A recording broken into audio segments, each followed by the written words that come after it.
tinatawag na Mycobacterium. Mycobacterium actually are nitrogen reduction capacity, they are niacin capacity, and they are actually ibig sabihin ito, non-chromogenic. Okay? Then after that, kapag nag-nitrogen reduction tayo at ito ay yellow or pigmented, no? They are non-chromogenic na kung saan palit sila sa una, no absence of light, then after exposure with the light, nitrate positive, that is Mycobacterium calcicea. So this is how you can able to identify Mycobacterium. Now, we're going to identify the different tests. One, this is what you call now skin testing. Tuberculin test will identify if you are actually, for example, no, have exposure, vaccinated, or previous or past infection, or present infection. Ano ang tuberculin? We have the term called tuberculin testing, that is a skin test for our tuberculosis. Pag on tuberculin, gumagamit na ng glycerol. Pag PPD protein, that is actually derivative of the protein. Okay? That is purified protein derivative. Na kung saan galing ito sa ating Mycobacterium, which is actually we actually purified by what we call now trichloroacetic acid. And that's actually the suspension that we use for tuberculin test or even targeting skin testing. Next, after that, ito yung tuberculin test. Manto test intracutaneous. 1 briquette rapid. Ulnar patch, clean into the skin, moron, lanolin ointment lang, thin test or time test, drop of antigen. Now, what will be the result after this? Kailangan may redness.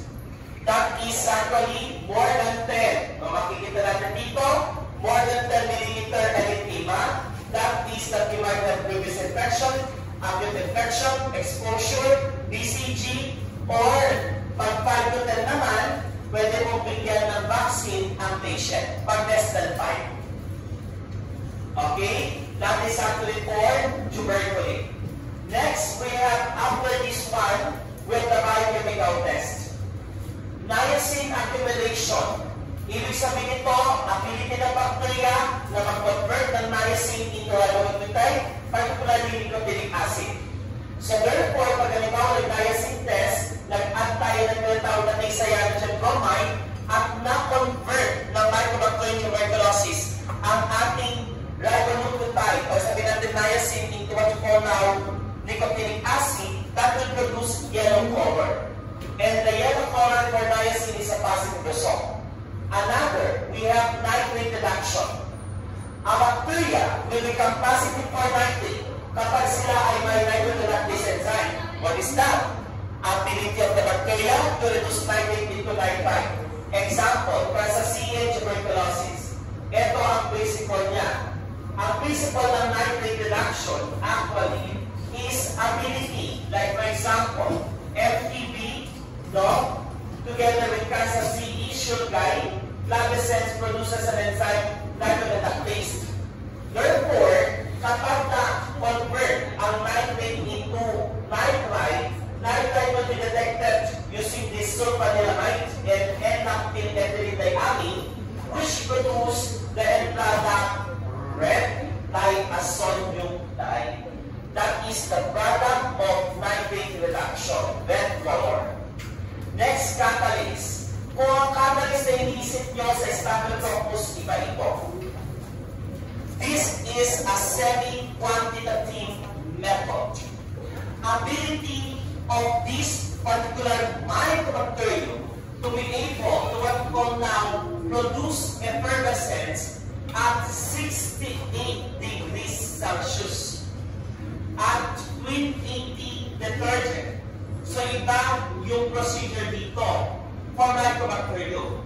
Then observe for the bubble formation after 5 minutes. After that, kapag ang measurement, no? After this one, yung 280 natin is more than 45, that is the positive. But less than, that is negative. Okay? That is your catalase test. added sulfatase underlying Mycobacterium fortuitum chelonate complex are positive for added sulfatase. This enzyme splits yung ating phenolphthalein from dipotassium salt and at the same time disulfate. Therefore, kapag halimbawa sabihin natin na detect nila yung sulfate group na yan, magkakaroon ngayon ng tinatawag natin certain particular change from pink a purple color. Okay? Kasi nangyari dito upon adding of alkaline solution. Because added sulfatase actually has a capability to hydrolyze phenolphthalein salt. And therefore, nag-add tayo ng alkaline solution of sodium carbonate in the surface of this 1 day old mature. The positive result is purple. That is added sulfatase. Ang ginagawa ng enzyme na ito, ini-split ang phenolphthalein. Next, we have twin 80 hydrolysis. Ability ng ating Mycobacterium to hydrolyze your twin 8 or the polyoxyethylene sorbitol monoate. That is actually a fatty acid. Yan ang reagent na ginamit natin dito. Therefore, those particular Mycobacterium that has the ability to hydrolyze yung natin twin 80 are Kansas-E, Gordonate marinum flavescens, which actually possess that particular lipase enzyme, kaya nga it can able to what we call now hydrolyze the fatty acid. Okay? Now, what's the end color? Yellow to pink. So that's actually your 380 hydrolysis test to detect for the Mycobacterium. Iron uptake test. This is only for underlying Mycobacterium fortuitum. So itong bacteria na ito, they have the capability to uptake iron. Ibig sabihin ito, pwede siyang mag-produce ng oxidation or na-oxidize yung iron, leading to what we call now the formation of rusty brown color, ferric oxide ang product, using the citrate media or citrate reagent. After that, ang magiging color niya is ito, rusty brown because of the presence of the ferric oxide. Nakuha. Next, that is for Mycobacterium fortuitum. We have thiazinamide test. Ability ng ating Mycobacterium, hydrolysis ulit ito to hydrolyze thiazinamide into thiazinidole acid and ammonia. Makikita mo dito thiazinidole acid and of course alkaline environment. The positive result is actually ito siya. Ayan. So makikita mo yung ring formation dito sa hilo. Parang ganito actually yung natin Covax. Pero dapat red. Okay, baka na-dilute yung Covax reagent natin. Ano ba ang composition ng Covax? Para aminobenzaldehyde, para methyl amino, at parang gano'n. It's a benzaldehyde. Parang tinanong ko yan sa quiz. Okay? Next, telluride reduction. Reduction ito. Pag na-reduce ang telluride or potassium telluride to tellurium, there is the formation of black color. Another, urease test. Releasing ammonia, positive result, red. Then, let's have the inhibitory. Mahabang meaning ng NAT. I-google nyo. The meaning of NAT. NAT, actually mahabang meaning niya. That's actually inhibitory test for what we call yung tawag natin Mycobacterium. That's actually inhibitory, which will able to inhibit Mycobacterium tuberculosis. That stands for, yung tinatawag natin, what is the NAT? O yun, so mahaba, di ba? Okay, so that's actually your NAT. Okay, so medyo mahaba siya. And that's actually your NAT test. That is an inhibition test, no? Yung ating NAT. And at the same time, pag sinabi natin inhibition test, we can able to use this one if we confuse for identification of mycobacterium. So thereby, we will going to use inventory substance. Kasi itong SNAP, kapag na-confuse ka kay halimbawa, for T2 or up to, gagamitin mo ito because this SNAP will able to inhibit M. tuberculosis complex. Ano yun? Mycobacterium tuberculosis, bovis, africanum, so yung complex na kasama niya. TCH, meron dito, mahaba din siya. Nandito yung meaning ng TCH. TCH actually is, of course, thiophene 2-carboxylic acid hydrazide. Your T2H or TCH inhibits the growth of Mycobacterium bovis. Okay? So that's actually your TCH or T2H. Kasi nga, Mycobacterium bovis is susceptible to TCH compared to Mycobacterium tuberculosis. Salt tolerance test, Flavescens and Tibiale has a high salt tolerance to Mycobacterium. Next, we have the McConty. For T2 Chalamet lang ang pwedeng tumubo sa McConty natin na Mycobacterium. Then we have HPLC, myconic acid can be identified but too difficult. Ang maganda naman, it can detect most of the organisms in Mycobacterium. But the NAAT test, the PCR testing, we use the 16S. That's actually the ribosomal unit for prokaryotic cells. And this is actually molecular. Okay? So, pag sinabi natin DNA sequencing, that's actually more on molecular. Susceptibility testing, difficult. Unless kailangan natin na ang ating patient is suffering from a severe infection. Lalo na kapag may XDR and sabi natin MDR. Okay? Sa tuberculosis. So, they can perform, kailangan kasi dito well-trained. Proportion method. Paano yung proportion method? Yung antibiotic na gagamitin natin sa severity of infection. Halimbawa, sabihin natin, gagamit ka ng isoniazid. Ito ba ay 0.2 microgram per ml or 1? So, dapat pagkikita mo. Kasi, pag nakita nila na MDR ang patient, ito, gagamit sila ng mataas na dosage ng sensitivity test. Or, halimbawa sabihin natin, absolute concentration yung pinakamataas na o kaya radiometric method. Okay? So, yan. So, these are the recommended concentrations na pwede natin gamitin, particularly for primary and secondary drug for susceptibility testing for tuberculosis. Next, take note guys in 7H10P2, modified from National Council for Clinical Laboratory Standards, antimicrobacterial susceptibility testing. Pero matagal na. Now, we can perform immunodiagnosis test, particularly skin testing or serology. Now, makikita natin dito yung complex ng ating mycobacterium. Pag mais, Avium intracellulare and Cystoplasmium.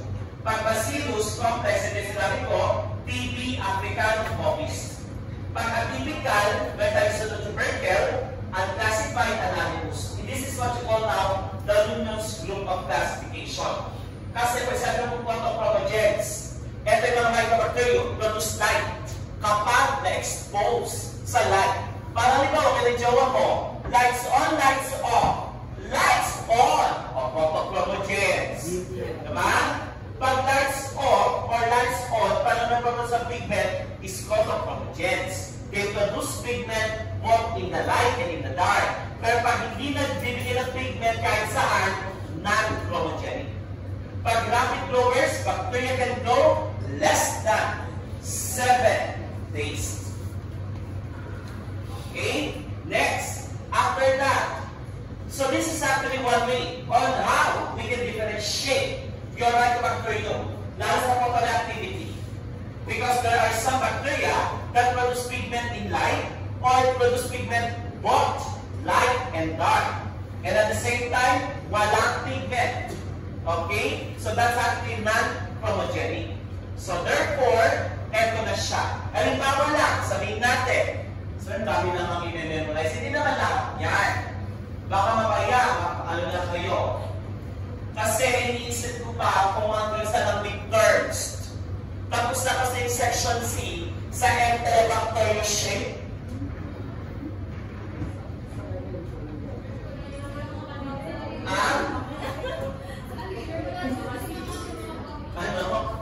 Hindi. Kailangan kumpletuhin natin. Dadagdagan ko yung Enterobacter shape, yung Escherichia, hindi lang online.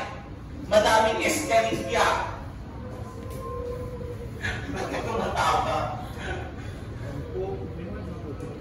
Maraming konti lang may bacteria nila. Kundi bawasan din natin. Hindi, para yung sa tignan ko pa, kung di ko na kasi kaya ituro siya, dahil college week next week, walang pasok yun. Tama?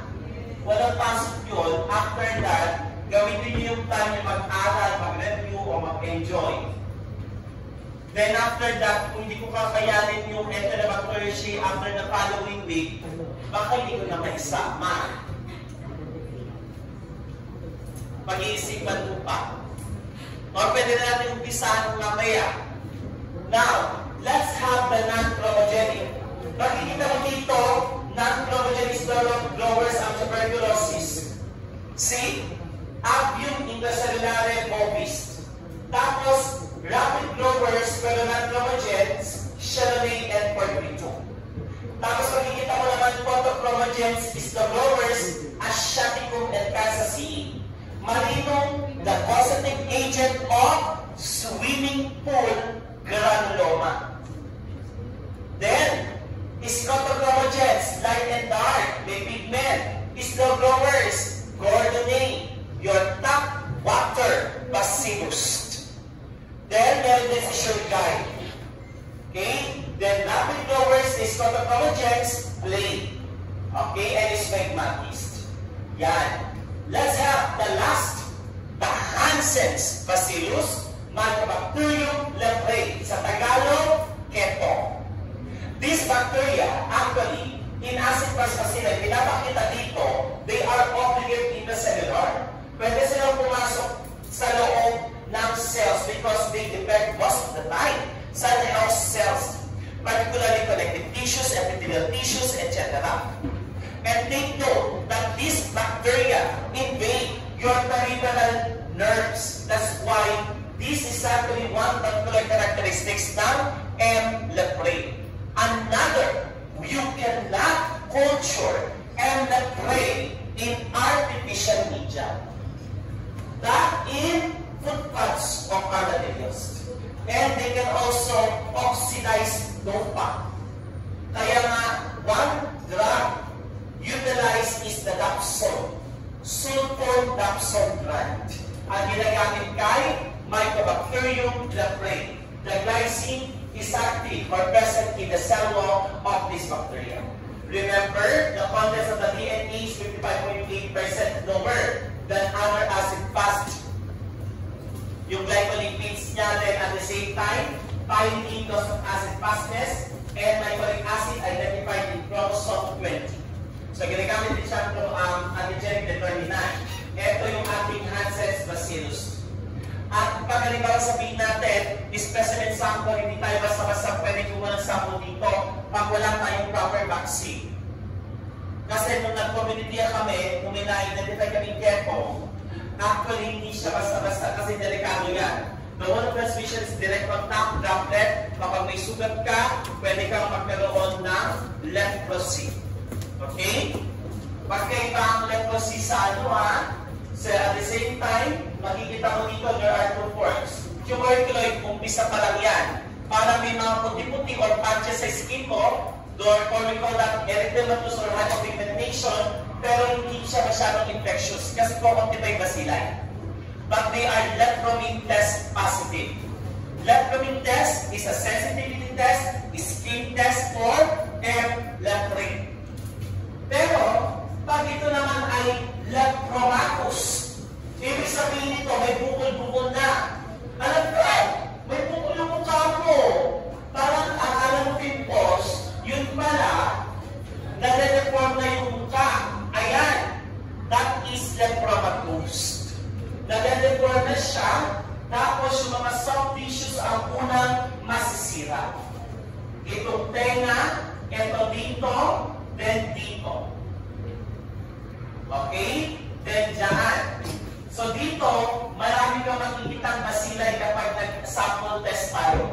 pag nag-acid pass ka. Okay? So that is your lepromatous nodule. May bukol-bukol. And there is extensive tissue destruction that might able to disfigure the face. Ay! Bakit ganyan, friend? Ay, makikita mo yun pala, iba na, itsura niya, no? And of course, nerve involvement, particularly sensory loss, high infectious, but lepromine negative. And of course, ito yung tsura ng lepromatous. Okay? Makikita mo sa tinatawag natin immunology niya, ang lepromatous is more of what we call now humoral. Pero linked na. No? Ibig sabihin nito, may antibody kapag malalaman yung sakit ng patient. Pero kapag ito naman ay tuberculoid at maganda pa ang immune system mo, cellular. Kasi macrophages, pwede niyang sirain yung mga bacteria. No? So that's actually good. Pero pag hindi kinaya, ito lang mangyayari. Can lead to lepromatous. Kaya pag mabagal yung system mo, pwede lumala ang infection. Yun pinapakita dito. That is actually the response of your immune system with regards to tuberculoid or lepromatous. Then at the same time, lepromine test, dalawa. Early, 24 to 48 hours redness. Late, 24 weeks pa. Using the lepromatous vision and sterile extract. Ang ginagamit dito, pero actually parang skin test lang yan. Okay? Then we have also treatment, ito yung sinasabi ko, Dapsone. Yung gamot sa antibiotics natin sa microbacterial tuberculosis, rifampicin. And prevention vaccination. That ends Mycobacterium. Let's have Enterobacterial shake. Ano lamang? Sige, agad dito na lang kayo ng speed teacher. Okay? Pag wala ng tanong,